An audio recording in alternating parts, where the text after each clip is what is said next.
Now, that might be funny stuff to people like Nico, but then again, we're talking about Nico, okay?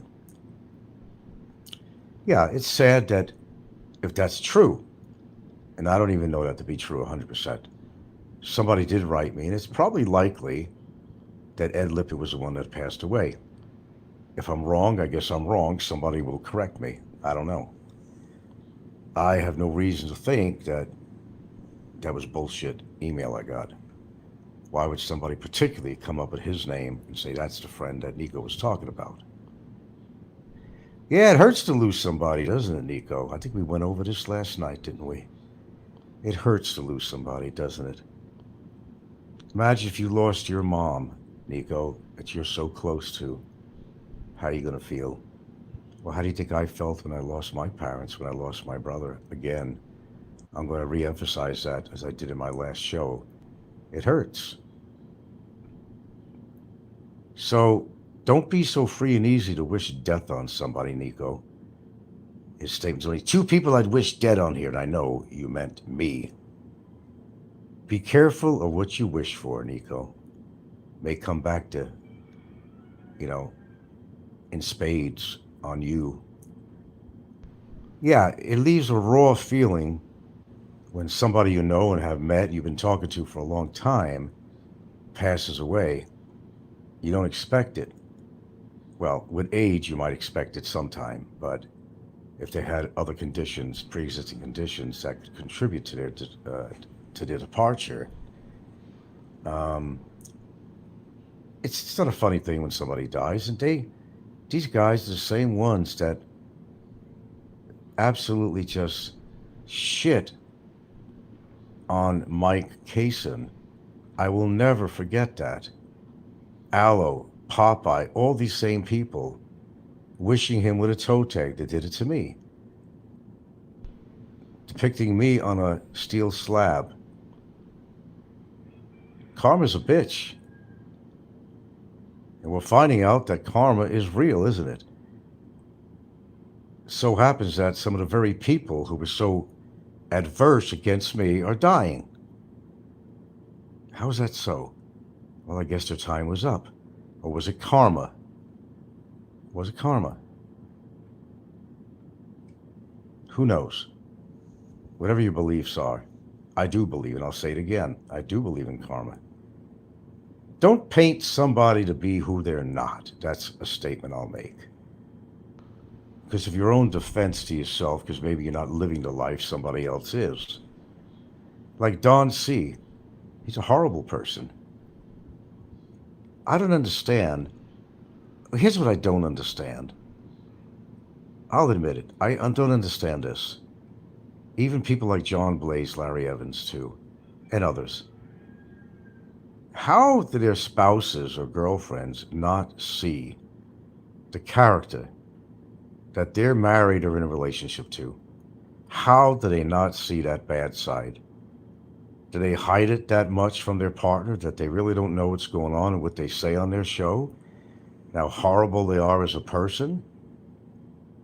You know, in my belief, I think given time that the spouse starts really picking up on the true character of the person that she married. It's a matter of time, a matter of space, it's a matter of the human race. I think I got that off Third Rock from the Sun. It comes out, like I always say, it comes out in a wash. It always does. I would be surprised a lot of these characters, they do these shows without their spouse or girlfriend being around. So maybe the girlfriend or spouse don't really know what their activity is. Maybe it's kept so hidden from the significant other. I don't know. It's quite possible. But like people like Larry Evans, who lies to everyone, trying to show, oh, I just bought a new truck for my girlfriend or whatever, who's always trying to prove himself. And the horrible things he said about me and Gilda. What does his Filipina think about that? That's a question. What does his Filipina think about that? Is it the money and she don't care about his attitude? Or will this catch up on him sometime? John Blaze is another nut job. His ego is bigger than his height and bigger than his belly. It's these people with these big egos are the ones that have all the trouble. They can't contain their ego, like Fazio and people of that nature. Really horrendous people.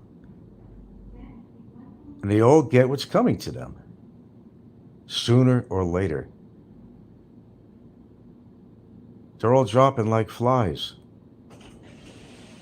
I think they're all dropping like flies. Who's next on the hit parade? No, we don't know. None of us know. Could be you, could be me, could be anybody.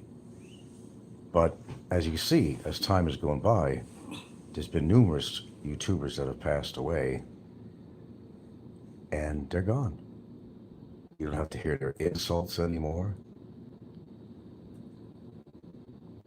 That's a plus as far as which side of the fence you're on, I guess. So, Ed Lippitt died, huh? That's who it was, Ed Lippitt. Sure. You remember Ed Lippitt? Yeah. Yeah. The old guy that mumbles when he talks, you know. Are you sure? Well, somebody wrote me and said that he was friends with Ed Lippitt. He actually visited him. And somebody wrote me and said that it was Ed Lippitt that passed away. Maybe just suddenly forgot. I don't know. I could almost believe that because Ed Lippitt was not a person who was in top shape. And to him particular, to be named, you know, I would tend to, I think to possibly believe that that's actually true. But, you know, it's easy to mock people. It's easy to make fun of people. Then your turn comes. Something happens to you and you're in a lot of fucking pain. And I'll tell you what, if you're in pain, I'll give you an example. You didn't die, but you have a condition that's causing you horrible pain. Your mind is not on mocking another YouTuber. Your mind is not doing shows about them, displaying the dark side of your character, because your mind is on your present problem. So nothing else matters. But when you're feeling good, right? You just go out there and you put shows on dedicated to people and try to cause the most damage that you can to somebody's reputation or character. But then life catches up. And I think that's probably what just happened. Fazio, well, that was bound to happen. I knew that a long time ago, actually. I thought it was going to happen in 2023, to be honest with you. But it turned out into 2024. He wasn't in good shape in a lot of ways, not just his, probably the sepsis. But he had many other conditions too, I'm sure of it. And living the lonely life that he did took a lot of toll on him too, and it will. Being alone like that is like slowly dying.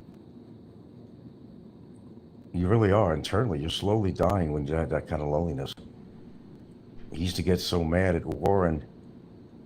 If Warren did not answer his phone calls on Skype, got so mad that he said, I'm going to charge you $1,500 because you didn't answer my call. Can you believe that shit? Yeah, it's true. Warren spilled the beans with me a long time ago when we were actually in communication. It was like, you know, my enemy, how does that saying go again? The enemy of your enemy is your best friend or something like that. And that's what Warren was trying to do with me. Getting even with Fazio by trying to be friendly with me and even sending money. But a lot of things were revealed from Warren. I still remember everything today. And Fazio was not living as most you figured out, was not living the best life. And his living conditions and health conditions were a big clue as to a life-changing train wreck. In his case, suffering and then death. What did you expect? What did he expect? I don't know. Maybe people have too many expectations. Maybe there are goals that they're trying to reach, but they just can't reach them. But they're not willing to work for it. They're not willing to achieve their goals by being proactive, whether, it's a health condition, being proactive on it, which you have to be. Because if you've got something brewing in your body, it's good to get it in the beginning so it doesn't cause any more damage to you if you got a health condition going on. He did. Fazio did. And, well, he paid the price. And yeah, he was no innocent man, I could tell you that. The things he did on camera about me, to me, and the things that he did off camera was even worse. He was so bored with his time, and he wanted the approval of his audience, that he would do things behind the camera that people never seen. Calling police on me, this, that, calling every agency in Hawaii you could possibly think of, participating with some tenants who were salivating that there was going to be a sale of my house and hoping to find a way to achieve. Well, as it turns out, they're never getting a dime off me anyway, and they haven't, and they never will. Justice is justice. There's different types of justice. Last I ever found out anything is that I don't think the tenants are even together. I think their life fell into pieces. Gee, I wonder why. You could go around conning people like that, trying to sue people for money on a situation that was just totally unheard of, except for self-gratification and for, trying to find the right word, retribution. That would be the word. They did that. And same with a lot of other YouTubers on here. Now, Nico ain't gonna change. He'll continue to do shows talking about me, and I expect it. I'm not gonna pull out my hair or get all nerved up because he talks about me, because he does all the time. If he didn't, nobody would listen to his show. I mean, nobody wants to sit there and watch his fucking grass grow, or talk about his mommy, or how he kisses and sucks the dick of Popeye. It's embarrassing. He can't make his own decisions. He's not capable. But he's sure got a big mouth, which I'm sure has only gotten him trouble in his life and in his past especially. So shit catches up with you sometimes, when you least expect it. And all of us should think in that way, that what you put out is what you're going to get back. Oh, sure, you could easily say, oh, somebody said something, when they really never did. But you want other people to follow track with you. You want people to be on board with you and build up a little army. Because they decided that they didn't like somebody. They decided they didn't like somebody, so let's put a team together. And let's collectively attack this person. That's what they do. But then it all catches up to them sooner or later, doesn't it? It certainly does. I could say a lot more about this and be a little more graphic, but I guess I won't. Except to just say, if it was Ed, well, bon voyage. I'm not going to pretend I liked the guy. I didn't pretend I liked Fazio. I didn't pretend I liked anybody on here in particular. I'm not going to pretend that I like somebody when I don't. However, I'm not going to truly wish death on anybody. Okay? And you could say things out of anger, and we all have, but for somebody to say that over and over again about somebody, or to repeat very offensive things on their show all the time, can take its toll on the other person. And that's when they take action. And that's when the other person regrets what they said and done. I can think of one particular person right now, if you want to do any guesswork, that's probably not happy with his situation, but is continually trying to make his situation worse, as he will find out. Why put more wood on the fire if it's already too hot in the room? Now I'm going to leave off with that statement.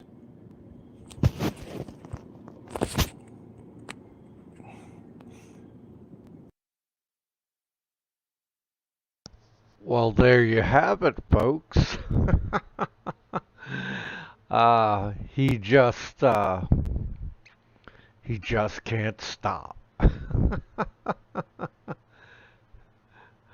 Oh, the dude's a fucking joke. Alright? And I want to remind you all tonight we said goodbye to a good man. And what does Frank do? He comes in and he acts like an asshole. The guy is pathetic. He can't even just come on and say rest in peace. He knows for a fact what's happened. He's not that stupid. He's pretty stupid. He's got an IQ of about 65, but you're welcome, Nico. You're welcome. And, you know, that goes to show you he will use somebody's grief to hurt them. And that's all I could say about it. I mean, the guy is totally an asshole. And he talks about how you get back what you give. If that's true, that old boy's got a lot coming to him. Don COVID says, will anyone who is surprised, please raise your hand. Anyone, anyone. Way in the back, anyone? No, I'm not surprised. I fully expected this. Okay? And I think I caught him off guard.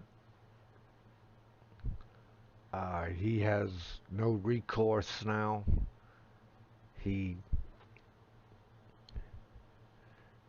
can't say anything bad about our good friend because he knows. He knows it would go over like a wet fart in church on a Sunday afternoon with all the doors and windows closed. Oh man, I want to thank you for coming in for this simulcast. Uh, I can't say I hope you enjoyed it, but I kind of hope you were shocked. At not that he did one, that, you know, it's shocking. This guy, he never ceases to amaze me in his idiotic ways. Thanks for coming out, guys, and have a good night. This is Popeye1, out.